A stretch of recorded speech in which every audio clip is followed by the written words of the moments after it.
everyone. Welcome to the Zone to Speak podcast. I'm your host, Juliana. Hey, everyone. At Zone to Speak, I know how important it is to stay healthy, strong, and ready for every ride, workout, and adventure. That's why I am sharing some amazing discounts on products I personally love, designed to support your health, performance, and overall well-being, whether you are an athlete or just looking to feel your best. Cyclist. Their smart pump is a game changer, compact, efficient, and perfect for keeping your tires road and gravel ready. Plus, they have radar tail lights, smart trainers, smart fans, and more. Get 10% off the smart pump and 5% everything else. 15% off New Zest. Fuel your body with clean, plant-based nutrition. Their clean protein provides a high-quality, easily digestible protein source with no artificial additives. Perfect for recovery and sustained energy. Plus, they have Good Green Vitality, which is packed with essential vitamins, minerals, and antioxidants to support your immune system and overall wellness. 20% off First Endurance, top-tier endurance nutrition designed to support hydration, recovery, and sustained energy for long days on the bike or any endurance activity. 35% off Frey Skincare, made for active lifestyles, designed for skin that sweats. Their all-natural vegan and cruelty-free products keep your skin protected and fresh. I have been using Frey for about 10 years and my skin stays young and has never had a breakout since. 10% off Cold Age, high-quality supplements to support your health, from multivitamins to probiotics, collagen, and more. I personally take the women's fermented vitamins, the collagen, and creatine. 10% off Clearly Not Coffee, a delicious coffee alternative made from functional ingredients like mushrooms, maca, cinnamon, and rhodiola, designed to give you calmer energy, sharper focus, and immune support. I take this every morning. I love how it tastes, and I don't have any energy crash during the day. 15% off Ombre Supplements, premium supplements to support your training, recovery, and everyday health. And there's something special from me, your host. As a certified integrative health, nutrition expert, and holistic life coach, I'm offering 25% off personalized nutrition and life coaching with Genki Wellness. If you want to optimize your health, improve your energy, or simply feel your best, head to bemoregenki.com. For all discounts, check out the episode description. Use code ZONE2SPEAK at checkout and let these incredible products support your health and performance. Now, let's get into the episode. In this episode of Zone to Speak, I am honored to welcome pro cyclist Hayley Smith, whose impressive career spans multiple disciplines and showcases her resilience, skills, and passion for the sport. Hayley's achievements include representing Canada at the Tokyo 2020 Olympics, securing a World Cup cross-country Olympic podium in 2019, claiming multiple national championship titles, and winning the 2018 Swiss Epic. She also made history in 2022 by winning the inaugural Lifetime Grand Prix Series, proving her adaptability and endurance across diverse racing formats. Most recently, Hayley tackled the 2025 Absa Cape Epic, one of the toughest multi-stage mountain bike races in the world, racing alongside Australian cyclist Ella Bloor under Team App. She took on unforgiving terrain, extreme heat and dust conditions, and a stacked field of elite competitors. Today, we'll dive into her experience at Cape Epic, her preparation, highs and lows, and the dynamics of racing as a duo. Hayley, welcome to Zone to Speak. Thank you. Thanks for having me, and thank you for the lovely intro. Welcome. Very excited to talk to you. So, take us to the atmosphere at Cape Epic. When you got there, how was the race village like? It's quite a scene, to be honest. It's interesting because as a pro, most people choose to stay off-site. So at Cape Epic, there's sort of three different ways to do the event. You can stay in the tent village, you can have a mobile home, so a motor home rented on site, or you can have Airbnbs off site. And we chose to do the Airbnb route because we knew that it would help our recovery, have access to air conditioning, our own kitchen, that kind of thing. But when we were at the venue and you get to be around all of there's 750 teams, so all Wow. 1,500 people or so, well, more like 2,000 people once you include the support staff and everyone that's running the event. It's a production. There's lots of energy. Registration day was really, really cool. Just seeing everyone so excited and taking photos with the logos in the areas they have set up to kind of commemorate this challenge that you're about to take on. So yeah, I guess that's what I would take away from it the most, is that being around the event, being around the race village is just an energizing thing. And it's unfortunate that we didn't get to experience it every day, all day, but that probably also helped our performance because it allowed us to check out a little bit. Yeah, it makes sense. You have a job to deliver and you need to do what's best to be on the best conditions. And yeah, you brought up a good point because the heat was insane this year. I think there most years it's hot, but I don't know if this was the worst heat ever and the dust conditions. So I can't believe staying on a tent. Hopefully overnight it got a little better. Yeah, we said a prayer. We said a prayer for people in tents every night. And how were the stages? Like, was there any stage or moment that really stuck with you that you remember or that pushed you to your limits? Yeah, for sure. Every stage was quite different. A couple of them were modified due to weather. Once it was modified due to absolutely extreme heat, so temperatures in excess of 40 degrees Celsius. And then the final day was modified because of extreme storms overnight that just destroyed the tent village, completely obliterated the course. So we had both ends of the spectrum. The first stage, I suppose the prologue, it's not actually called stage one, it's called the prologue, so day one. That one nearly broke me. It was only 25 kilometers long. It took us an hour and 20 minutes. And I was just completely not adapted to the heat. So my partner really had to drag me around. I was okay for about 20 minutes. And then when it hit me. And all of a sudden I was just like a sack of hammers. I joke about it now, but in the moment I 100% had crafted a resignation letter to Trek telling them they had to fire me because I was incapable of being a bike racer anymore. So it was really, really hard for me.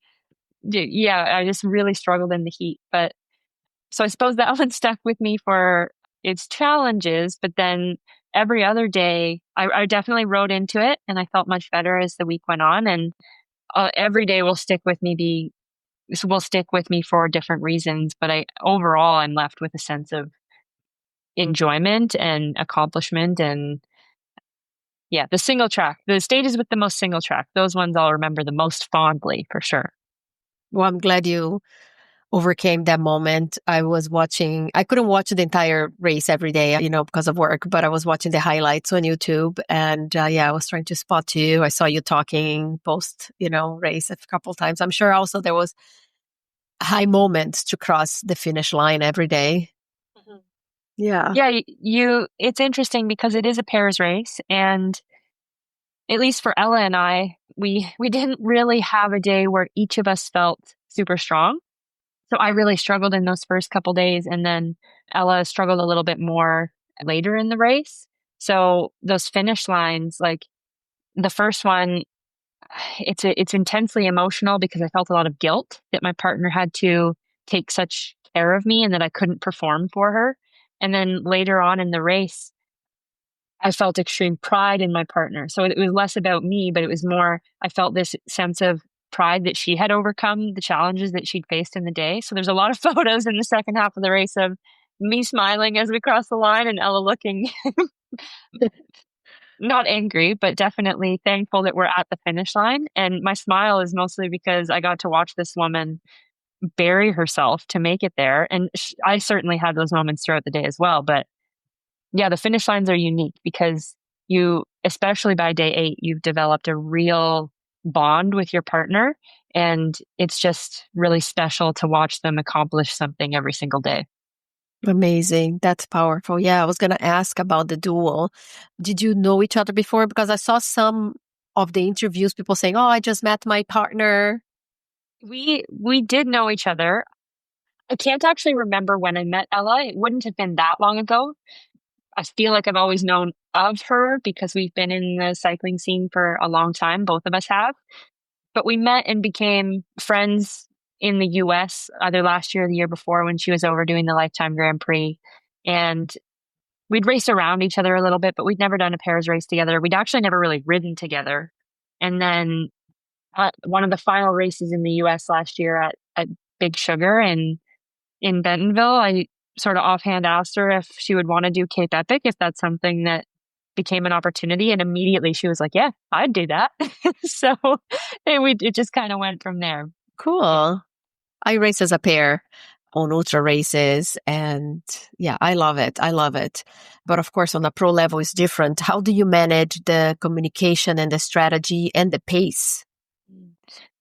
So I actually learned a lot from Ella this week on that topic. So I have done pairs races in the past. My only partner prior to this had been Catherine Pendrell, and we used to race mountain bikes together. And at the pairs races I'd done, we were very closely matched. So for whatever reason, Catherine and I were always within a few watts of each other and within a few points on the effort scale. So it was very easy for us to ride together. Whereas this time, Ella and I, like I said, we sort of had flip-flop days. So either I was having a really challenging day or she was having a more challenging day. And at first I didn't really know how to deal with that because the I didn't fully understand how she would communicate with me, and I didn't know her tells. And also I wasn't as attuned to the tiny fluctuations in pace. So the first day that we experienced where Ella was struggling a little bit more than I didn't know how much to back off. And I also didn't know how to listen to her nonverbal communication or how to sort of pay close enough attention to her nonverbal communication. So after that day, we did a lot of talking after the stage on how to make it work. And that's when we kind of figured out our recipe for success. And yeah, it was very simple, honestly. It was basically, it came down to, we decided that we needed to let the person who was suffering the most lead when there was no drafting benefit. And that was kind of it. That was the answer to the equation. So if it was going uphill and Ella was hurting a little bit more, she would lead so that she was in control of the suffering and it was less distressing, and vice versa. Yeah. So we had to have some discussions off the bike to figure out how we would work well together. And then we were able to implement that in the ensuing stages, which was really successful, I think. Yeah. Yeah. I totally get it. And especially on the non-verbal communication, being that I have done some races as a pair, not mountain bike and not pro level like you, but it's so important to be able to read your partner and know. I get, for example, very quiet when I'm doing more efforts, more concentrated. And now I know how to tell people. I didn't know before, but I know how to say, hey, if I get quiet, it's not you. It's not personal. I'm just struggling, but I'm pushing through. Yeah. Yeah. So, well, I'm glad you guys figure it out. And how about your race preparation? You said you weren't ready for the heat. I know you're Canadian. You're based in Canada. Yes. And yeah, we are just coming out of winter now. You're super strong and you have a lot of experience, but did you do anything different for Cape Epic?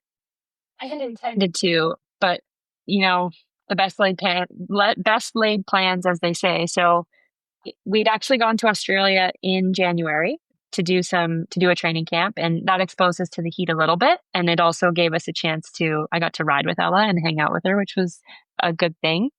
And then in February, when we came home from Australia, my intent was to use a combination of indoor training because it's winter here. So we were using the turbo trainers in the basement as a heat exposure and then finishing that with a sauna session. So you can use that to kind of help yourself prep for the heat. However, I got sick. So about 3 weeks before the race, I got the flu and it was really bad. It knocked me out for like 11 days.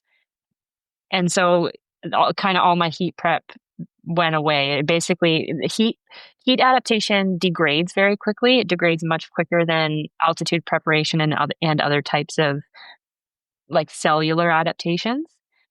So after getting sick, I just kind of had to adjust my plan. So I didn't have time to reintroduce the sauna and have it make any meaningful changes. It would have only made me tired. And I really had to Yeah. try to prioritize getting in a few key sessions before flying to South Africa. So long story short, I had intended to use the sauna and heat prep, which would have worked, but alas, I got sick and you have to be adaptable. So Yeah. And you gotta have to be 100% to show up. And yeah, what a bummer that you got sick, but I'm glad it was at least with enough time for you to be 100% and be at the race. yeah, I don't think I mean, I think I was fully healthy when I started the race, but I don't think I was as strong as I could have been had I not got sick. But I mean, everyone, unless you live in a bubble, everyone's going to get sick at some point in the year. So Yeah. you pray that it doesn't happen at one of your peak races, and otherwise you just have to roll with it. Yeah. Yeah. So it's a super challenge course, different courses. So there are crashes, mechanicals, punctures, can be really race defining. Did you have any issues on the course? This we actually spoke about this on our travels home. That so Ella and I were traveling with my husband and his teammates. So there were two teams of us, and between the four athletes, we had no major crashes, no real mechanicals, no flats, which for four athletes is virtually unheard of at Cape Epic.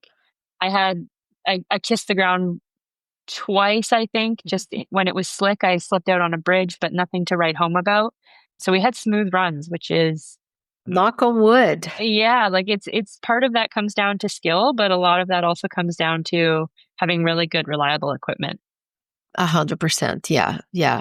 I also been quote unquote lucky. I don't want to jinx myself, but I don't even remember getting a flat tire ever on races or rides that people always get one or Mhm. multiple punctures. So yeah, it's good when you find good brands that you rely on and don't have problems.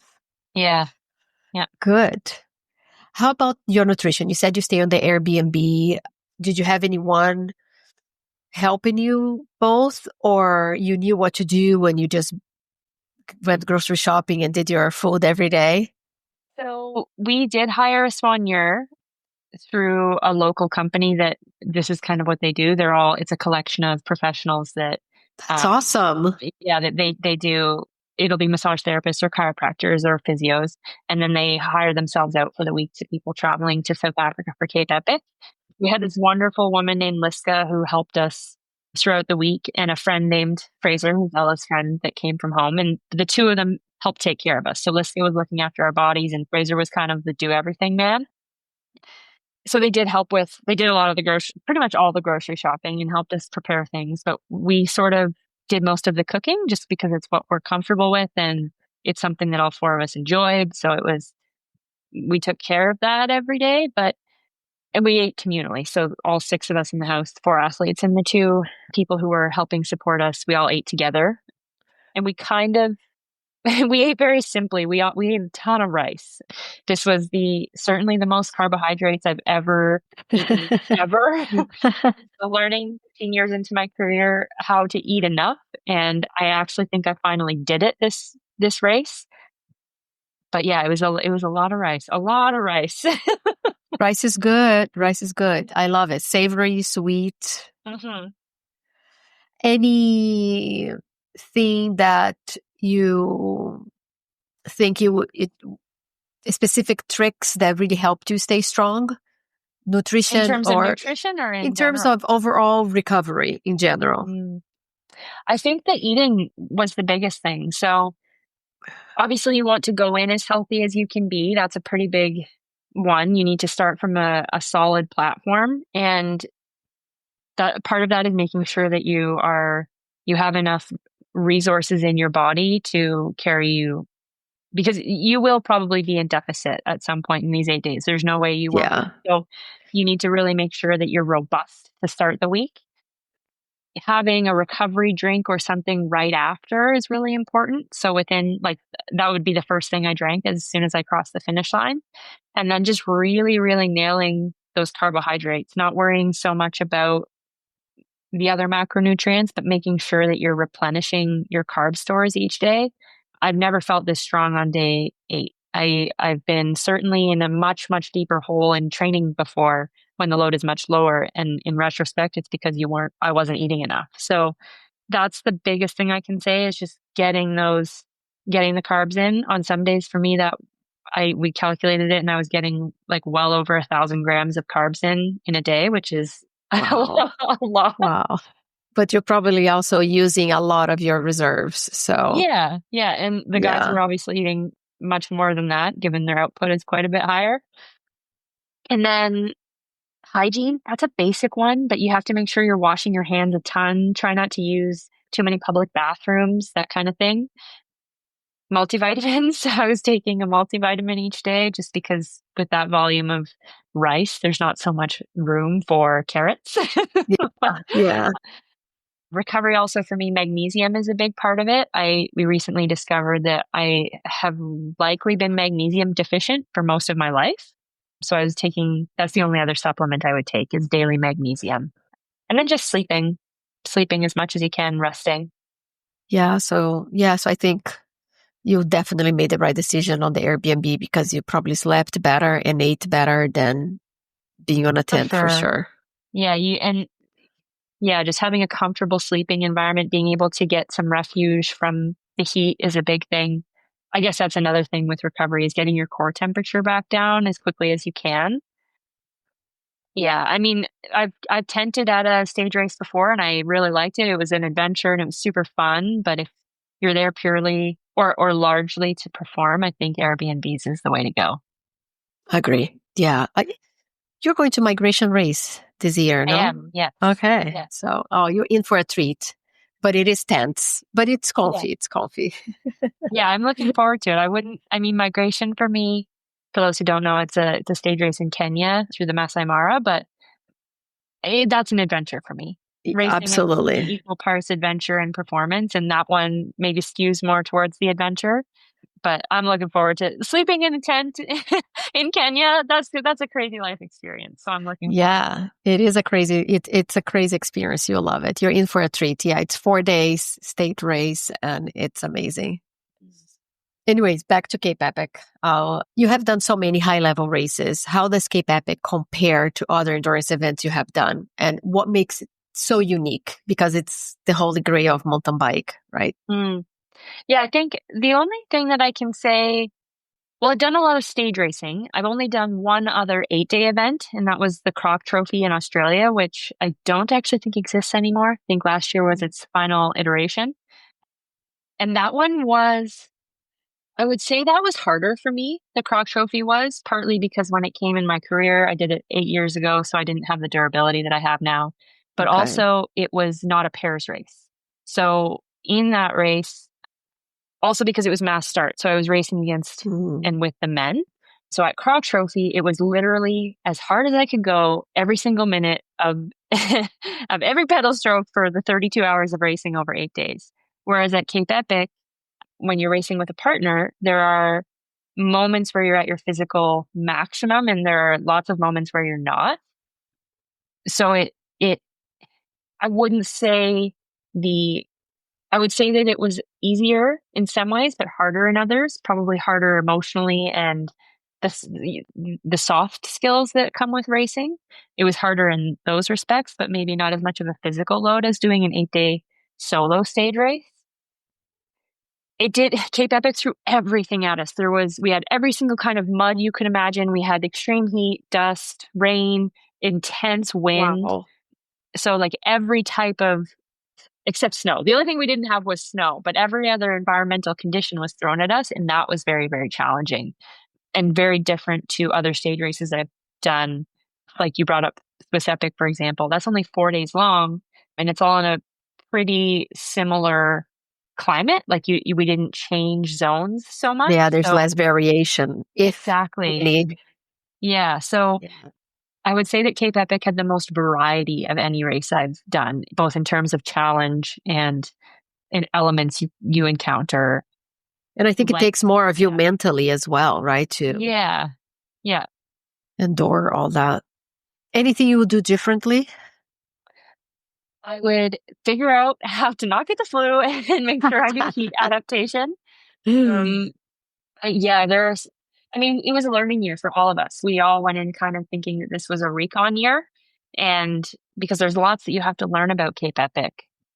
We were lucky that we did have clean runs and didn't need to use our spare parts out there. So Cape Epic is a self-supported race, meaning that every athlete, if you have a problem, you have to fix it. You're not allowed to have a mechanic fix it for you out on the race, but you're allowed to pre-fill tech boxes that will meet you at specific points along the route each day.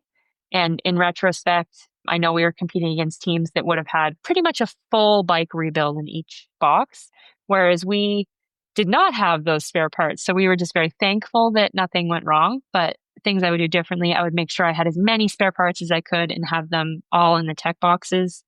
I would pay more attention to ice and cold water out there. We did our best, but for example, we didn't warm up any day really because we didn't have a way to stay cool on the rollers. Whereas the people we're competing against are warming up, but they're wearing ice vests or have full ice covering them head to toe. And we didn't have that capability. I can tell you that day 8 hurt a lot having not warmed up. The 0 to hero was I bet. real angry legs on that last day. But other than that, I don't know that there's anything I would do differently. I loved my partner. I loved the race. And now it's just about learning from what you did. So it's not so much doing things differently, but about now knowing what to expect. Yeah. And just some post-race reflections and yeah. So I guess you'll do it again. Oh, yeah. I crossed the line on day 8 and I was like, why is it over? It shouldn't be over yet. It can't be over. I want to do it again. So yeah, if I have to, I'll be back next year for sure. Wonderful. I'll be watching and cheering for you. As we are wrapping up Cape Epic, you had a successful career in cross-country Olympic racing. What inspired you to shift towards gravel and marathon races? That's sort of a two-part question, I think. I always have loved adventure racing, or I guess it's really just endurance racing, marathon racing. My first experience with it was Croc Trophy in 2017. It was my first taste of both stage racing and doing races longer than 2 hours, and I loved it. It was just such an incredible experience. And since that point, so since 2017, I'd always done a couple of those style of events each year. And then the pandemic hit in 2020. I was still an XCO racer, which are short events. They're usually 80 minutes long. And I went to the Olympics in Tokyo in 2021. And that whole experience, the pandemic, the Olympics, all of that, the pressure of it, it just broke me. And I said this a few times in different interviews, but I woke up the morning of the Olympics being very sure that I would never race a bike again. I just knew that was it. I was done. I couldn't do it anymore. And then this opportunity was presented to me to switch to endurance, drop bar, and mountain bike racing. And I guess something in me knew that I wasn't done. And I took that opportunity. And little did I know that it was actually maybe more, it had a lot of elements of what I loved about biking that XCO racing maybe didn't have. And it's kind of, so that's what I've been doing for 4 years now. So it's not so much that I was inspired to switch, but it's more that I took a series of turns in my XCO career that kind of led me here. And it just, I don't know, I don't want to say that it worked out, but it's more that I have found myself in a place that really suits me and suits, just kind of where I'm at in my life, I guess. And you mentioned a little bit the 2020 Tokyo Olympics, but how was the experience? I think you got the bronze there. No. I thought I've been so far back. You have the bronze on the 2018 Commonwealth Games. Yeah, I won a bronze at Commonwealth Games. The Olympics, I drastically underperformed. I wish I could say I got a bronze, but alas, no. Maybe you underperformed there, but you still made to the Olympics, which is a huge achievement. Thank you. I appreciate that. Yeah, it's funny because you get there and it's something that you wished for wished and worked for a decade or more, and you get there and it's just another bike race. And there's lots of cool stuff about it, but also, I mean, we were at a pandemic game, so it was That's true. There was very no audience, nobody there. Very anticlimactic. exactly like and you get there and it's just like, oh, okay. And then, I mean, it's so cliche, but you realize over as you recover from the games and you recover from the letdown and the blues and whatnot, you kind of realize that if it didn't go, whether it went to plan or not, whether you performed or not, the vast majority of that whole experience of the Olympic experience is actually just trying to make it to the Olympics. And that's what was the really cool experience. All the steps we took along the way. And yeah. So my Olympic experience, I really think of as like the decade leading into it. And that was the most fulfilling thing I could possibly imagine. The Olympics themselves could take it or leave it, kind of how it went for me, but I would not trade those 10 years for anything. Yeah, I guess, I don't know. I'm just thinking maybe athletes have this expectation of being this huge high. And like you said, when you get there, it's just another race, plus the pressure factor, all that has a huge play. And then maybe also, like you said, performing or not performing, maybe coming back home, you have that post-race blues. What's next? What now? Yeah, and it can be a huge high. I've had races before that were peaks for me that really gave me that like incredible high. But that's very volatile. Yeah. And if you have those highs, you're certainly going to have lows. That's how it works. You can't stay up there forever. Yeah. But yeah, I think I've just my highs are now found in well, I love to win and I love to perform well. It's been a while since I've felt like I've done that, but the highs for me really are in the daily experiences and the in the preparation, I guess. And that's something I learned from how poorly the Olympics went for me was just where I found my meaning. And it's kind of in the other 998 hours of the year that I spend on my bike, not the 2 hours of the one peak event. Yeah. Yeah. Well, sometimes you have to go through those experiences to find what truly matters, what's important, and where's your Mhm. journey. And Yeah. I might have a different opinion if let's say I won gold at the Olympics. I think I would look at it I actually think I would look at it the same. I think it would you'd obviously have this incredible high, but you come down from it and you would realize you're in the same spot, sort of. Yeah. Yeah, I I get don't it. know.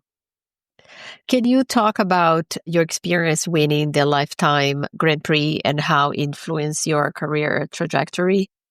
Yeah, so I mean, naively, I would say that it didn't change anything and it didn't really influence my trajectory. But if I look at it objectively, certainly as a Canadian, I think it probably made American brands aware of who I was. So I can't deny that it did open professional doors for me. It certainly did. But at the same time, I don't really feel like it changed my trajectory because I would still be doing the same thing if I didn't win. I would still be trying to perform at the same races. I would still be trying to reach my potential. So yeah, I suppose that it just gave me the freedom to be able to continue to do this because it increased my market value, I guess. Yeah, absolutely. So I get, yeah, business wise, it opened doors and enabled you to continue to do what you love, but your Yeah, integrity and what you wanted, we wouldn't have changed, victory or not. exactly. Yeah. Yeah, and I've never really been someone who like looks at a series overall, even when I was racing World Cups. Like it was never I just don't think about an overall title. That's just not something that's it's not my approach to sport, but yeah, so even then I was sort of targeting individual races and that's what I'm doing now as well, at least trying to. You are known for being an advocate for mental health. How do you balance the pressures of professional racing with maintaining your mental well being? This question always makes me laugh because my answer is not well. I don't balance them very well. I'm still learning. But yeah, for those who don't know or who don't know who I am or my history, I was first diagnosed with an eating disorder when I was 13, so well before I came to cycling. And it's been a long journey since then. But yeah, long story short, I've sort of struggled with like debilitating generalized anxiety, depression, and some form of obsessive controlling underlying behaviors pretty much my whole life. And at times, cycling has made that much better. It's helped me manage them. And at other times, it's made it much worse. And typically, I tip to the worst side of the spectrum when the pressure, when I have an imbalance in the pressure that I feel. And usually pressure is invented. It doesn't actually exist. No one's life is riding on what I do. If I didn't have a job tomorrow, if I got fired by all my sponsors, I'd be able to find a different job. Like it wouldn't be I wouldn't be destitute. So all this to say, like that pressure is really made up. And Yeah. I'm learning as I go through sport. Every year I learn a little bit more about how to understand where my pressure is coming from and how to work with it a little better. So I think cycling is teaching me how to find a balance between mental health and performance. And I think what it's teaching me is that it doesn't have to be balance, does not mean you, sacrificing performance, and it doesn't mean sacrificing anything else in your life either. I think that when people hear the word balance, they assume that one must have to give for the other. But I think it's more that your your your conceptualization changes. You have a more balanced understanding of what's happening. So in your brain or in your approach. I'm probably probably losing people a little bit here because I'm No. It struggling makes to total explain it sense. for It makes total myself. sense. And I think you bring up a good point because when we say balance, I do imagine tranquility. And I think it's not that. I think balance is managing this inside voice, this inside pressure, this inside expectation. Exactly. Yeah. Yeah. I think that's what I'm kind of trying to articulate is that how I balance it now is more just trying to understand myself a little bit better and understand what I'm experiencing and feeling. And that just gives me space to make decisions as opposed to react to things that I'm feeling. Yeah, I think that it maybe lies in it's similar to mindfulness, I suppose, but it's more like this self-awareness. Yeah, Um, naming it. Yeah. yeah, that you kind of as you get older, you acquire this awareness about your triggers, about your priorities, and it helps you just. I don't think you're looking for. I don't think I'm looking for balance so much as I am looking for the ability to prioritize what's actually a priority for me, and then that it just kind of it takes care of it, sort of. Yep. Yeah. I don't know. Sorry, this was not No, a it very makes total articulate sense. And response. thanks for opening up and sharing this. I appreciate it. And I'm sure you will be relatable to others and hopefully help others. Yeah, I mean, everybody, We all we all have have our exactly. own Yeah. battles, inside Yeah. battles. Yeah. I've never met someone who didn't say that they've, felt depressed or anxious or something at some time in their life. We all experience it.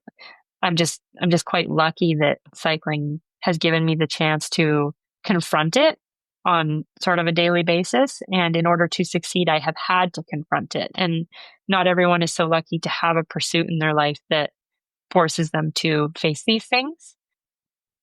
Yeah. So Yeah. I think I don't know. cycling or any sports, it's really helpful for a lot of people.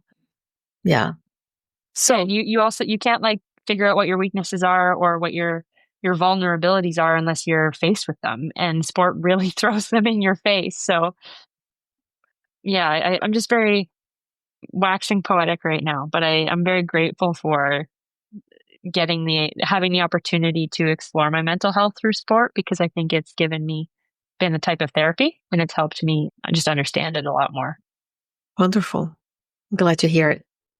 So what's next? What are your goals? What are you aiming for the next phase of your career? Any upcoming races? Yeah, I have probably another 15 or between 15 and 18 events this year. Wow. Obviously, I'm not trying to peak at all of those. I kind of have a few goals that are important to me. Unbound is one of them. I'd really like to crack that code. Which distance are you doing? I'll do the 200, which is 200. 200 miles, 328 kilometers. I've done it 3 times now, and I've been in the top 10 every time, but I'd really like to get a little higher than that. So Unbound is a performance goal. Leadville is a performance goal. Mountain bike marathon world championships are a performance goal. And then after Cape Epic, I am seriously considering putting Gravel Burn on my schedule, which is a 7-day gravel stage race in South Africa. I want to do that. Yeah. So I was actually Googling flights right before this podcast. But immediately what's coming up is a 3-weekend race block. We have Sea Otter Classic, which is a gravel race. Levi's Grand Fonda, which is a road race. It'll be my first road race ever. And then the Whiskey 50, which is a marathon mountain bike race. So I'll do that 3-week block, which will set me up for my final month training camp before Unbound 200. Amazing. And the Sea Otter you mentioned is the one in California, not in Spain. Correct. Yeah. It's okay. The OG Sea Otter. Yeah, OG Sea Otter. Yeah. Wow, you're going to be very busy, top fit, incredible. I wish you all the best on your 2025 season. I'm very excited about Unbound. I don't think she has announced yet, but she did tell me on the podcast I recorded with her last week. So Laura King will also be doing the Unbound 200 this year. Yeah. Yeah, it'll probably be the biggest year it's had. It's only growing in popularity and in status in prestige. So I think we're going to see a really, really strong women's field this year. It's so exciting. Yeah. Well, Haley, thank you so much for sharing your journey, your time at Cape Epic. I really appreciate your time. And maybe we can have a catch up at the end of your season. Yeah, thanks for having me on, Juliana. And of course, if you want to catch up at any time, just send me an email and we'll make it happen. Awesome. Thank you. And that's all for today's episode. I want to thank the listeners for tuning in. Your support means everything. If you enjoyed this episode, please consider following, leaving a review, and sharing it with your friends.